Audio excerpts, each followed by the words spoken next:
رحمتشاه دادخدویف، ژورنالیست سابق دار تاجیک، سردبیر سابق برنامه اخبار در تلویزیون تاجیکستان و رهبر سابق شعبه مطبوعات بانک ملی تاجیکستان، روز 13 نوامبر سال 2023 در سن 77 از عالم چشم پوشید.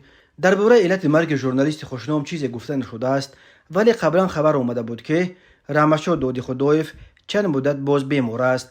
بنا به اطلاع ژورنالیست تاجیک خلوتشاه محمود، مراسم نماز جنازه رحمتشاه دادخدویف روز 14 نوامبر ساعت 2:00 دقیقه در مسجد محله یکچنار شهر دوشنبه برگزار می شود. رحمتشاه دادخدویف 1 اپریل سال 1946 در دهه جاوید نویه ونج ولایت مختار کوهستان بدخشان به دنیا آمده است. او بعد ختم صنف 7 تحصیل را در آموزشگاه هنرآموزی رقم 11 شهر چپتوره نویه ایسار دوام داده. آن را سال 1964 ختم نمود. سال 1965 به شعبه شبانه رشته فیلولوژی تاجیک دانشگاه دولتی تاجیکستان داخل شد. برابر تحصیل کار میکرد. اول ساختمانچی، چلانگر کارخانه ترمیم ماشین‌ها، معلم. از سال 1967 کارمند روزنامه کمسمول تاجیکستان و سال 1969 تا سال 1992 در کمیته تلویزیون و رادیوی جمهوری به صفت محرر برنامه‌های موسیقی رادیویی، محرر کلان،